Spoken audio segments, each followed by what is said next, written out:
Hi everyone, welcome back to my channel. Today, by request, I'm going to look at the interview that Melanie Pulowski and Ian Pulowski gave with Nate Eaton from East Idaho News. Alright, what I'm doing here is I'm just taking the question that Nate asked her and her answer directly. And then what I'm going to do is I'm going to speculate. This is giving my opinion. Opinions are not facts. And I'm going to pull out the words that her subconscious are bringing forth when she's asked these direct questions. The nouns she's using, the verbs she's using, the adverbs and adjectives that she's using to answer these very simple questions. We know by looking at Melanie Pulowski's interviews that she answers in a very circuitous way, something that could be simply yes, no, or, a date, an answer. But she likes to erect scaffolding in her answers and to go on many little journeys and trips to get to the answer. So, we can talk about what she says directly, and we can talk about what her subconscious says, in my opinion. This is woodshedding. This is speculation. This is not facts. Melanie Pulowski is not deemed to be a suspect, allegedly. She is not guilty in a court of law. And we've got to remember that when we discuss her. All right? So without further ado, let's get into it. Nate asks Melanie Pulowski, let me shift to JJ and Ty Lee. When was the last time you guys saw them? This is a very easy answer in theory. You could give a date. All right? You could say, I don't recall, I don't remember, or you could give a date. It's that simple, but it's not. Melanie gives a very circuitous answer to this question. This is sometimes a little paraphrased because she speaks a lot, so I did my best to try to transcribe it. Answer. So Ian's never met Ty Lee. The last time I saw them was they were packing up their home in Chandler where Charles had been shot. And I remember how emotional it was. Just, it's hard to be there where this thing happened. And Ty Lee was like, help. It's hard to be in this house where the situation happened. And Lori said, hey. Lori's all on the side, Lori's always saying, hey, according to Melanie. And that she's going to build up scaffolding to erect, to talk about Lori, how she's such a wonderful mother. I believe that at this time in the interview, Lori and Chad were on the lam. The kids had not yet been found. So keep that in mind. Lori's doing things to protect the kids. The court hasn't protected her. That's Lori. She's had a history of doing everything she can to protect Ty Lee and JJ. I've always seen that in her since I was a teenager and she flew me out to nanny Ty Lee and JJ. I've always seen that. I have never seen any evidence of anything purposefully she's done to harm the children or anything. It's all hard, the attacks. I see her as the wonderful mom she is. I'm looking for something off because I've had every fear of where could they be. The last time I saw them was at the end of August as they were moving the first week of September. Do you see that? She starts with Ian's never met Ty Lee. That's an answer. If you're addressing Ian and me and my husband, he's never met her. So the answer is the last time I saw them was when we were moving. It was the end of August, first week of September. That's the answer. But what she chooses to do on direct, this isn't speculation, this is what she chooses to do. She starts to talk about they're packing up and it's emotional, talking about Ty Lee's mental state of being in this place where her stepfather was killed, and that Lori's protecting the kids. The court hasn't protected the kids, and Lori's protecting. She's doing everything she can, and that Lori's always had a history of doing this, according to Melanie, and that now she's looking for something off because she's saying she has every fear of wondering where the hell the kids are. So she's switching into the present moment in answering the question. And then she goes and gives the answer about the last time she saw them. So let's look. She's asked the question. Her mind, her subconscious is giving an answer too. Let's speculate. Here's some of the words that she's picking out. And when asked the last time she saw JJ and Tylee. Last time, packing, home, shot, emotional, hard, thing happened, help, hard, this house, situation, protect, kids, protected, protect, lots of protects, evidence, purposefully, harm, attack, wonderful, mom, off, something off, fear, where could they be, moving. Yeah, that's a lot of language for a simple date answer, right? And some of the words that trouble me are the help and the attack, accusing Kay Woodcock, the attacks. That's what she's alluding to. It's upsetting to me to pick that word choice, but that's my opinion. So Nate then gives the mic drop. Didn't you visit Rexburg before you moved here? Yeah, love it. Melanie says directly, I did on a weekend where we have 50-50 custody. Anytime I didn't have the kids, I was a wreck. I missed my kids, so I tried to go hike in Arizona. I did go and visit Lori up there, and she was like, just come up and see if you like it up here. Try out new travel, try out new things, tour BYU Idaho. And she said that Tylee was with friends, and JJ's either doing some type of therapy or he's with a nanny. If I didn't see him, it wasn't like asking, where is he? I always trusted her. I didn't know what to do with that. Love and support. What can I do for you? You don't have to tell me. I just want to be there to help you guys. Okay, so the question Nate asked you was, didn't you visit Rexburg before you moved here? He's questioning you on your timeline. And then if you're there and the kids aren't there, what were you thinking? That's essentially what he's asking her. And what she is saying is she did go up there on a weekend. She doesn't specify the weekend, all right? But she's going to go into the pitiful, she didn't have custody, so she was, sad. And so Lori's essentially asking her to go up there to maybe to cheer her up, come up there, see if you like it up here, tour BYU. So it sounds almost like Melanie is being induced by Lori to come up there, change her life, see if, get out of your headspace.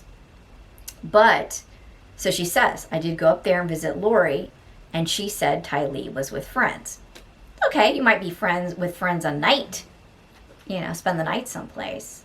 But the whole weekend?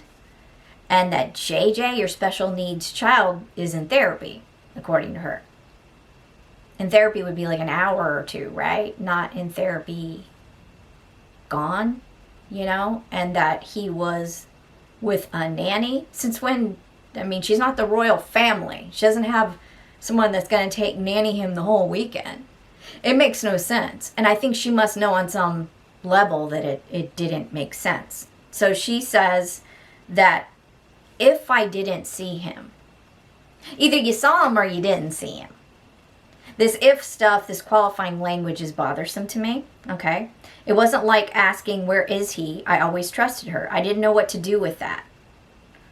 What can I do for you? You don't have to tell me. I just want to be here for you guys. Now who's supporting who? You went up there under your own terms. You're telling us that you went up there because you didn't have custody and Lori wanted to see if you wanted to move up there.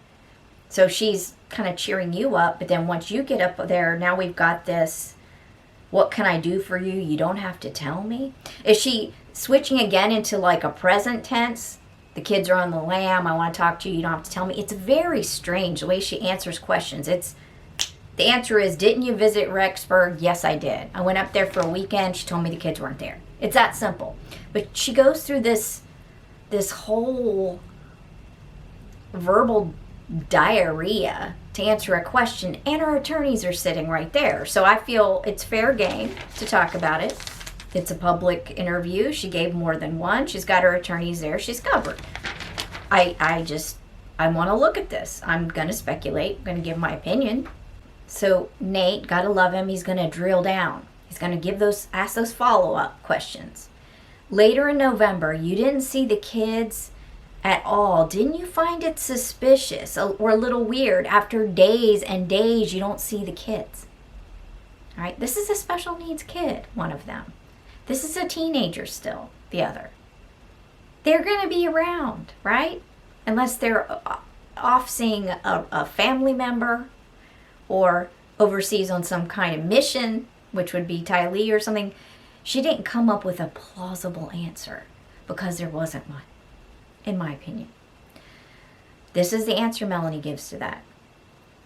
Didn't you find it suspicious or a little weird after days and days and days you don't see the kids? She goes, Alex helped move Halloween night. We drove up with a moving truck. I was very involved, setting up my house, except the mattress stains and the broken toys. She talks about how she got rid of some stuff, some mattresses and broken toys that were allegedly left in an easement, and people found out about it and said she got rid of all her kids' stuff, like she was getting rid of her kids, and so she's adding that bit in there that she only took the important things. There's a reason she's adding this in this part of her tale, her story. So she talks about, I took everything important to us, consolidate into a smaller apartment and getting our home ready. I get my kids back and have a fresh start. Lori is very independent. She's doing her own thing. She was next door. I spent most of my time or more of my time with Alex. Alex comes over and hangs out, and Lori had a room set up for the kids. Okay? She had a room set up for Tylee and JJ. And she's basically telling you that Alex is the one she's spending her time with. That she's teary. I'm missing my kids. It didn't seem strange to me. I knew of the threats from Kay Woodcock and the others. I didn't ask questions. I was in my own head. I'm trying to find out where my own kids are. All right. So she's telling, the question is, didn't you find it super suspicious that after days and days and you're up there, now moved to Rexburg and you don't see the kids, isn't that super suspicious? She should have just said, no. Or yes, and here's why. But instead, she decides to talk about her mental state and talk about how she wasn't really with Lori. She was with Alex the whole time, basically. Lori's independent. Lori's next door. Lori's doing her own thing. I'm here with Alex crying about my kids. By the way, I didn't toss their crap out. The crap was stained and those were broken toys. I love my kids. I was thinking about my kids. I was crying about my kids to Alex. So I didn't ask questions. There was a room for Tylee and JJ. I didn't have any reason to doubt her. That's how she answered the question, directly. Let's look at what her subconscious said. All right? Whew. Alex. Halloween. Very involved. Setting up. Stains. Broken.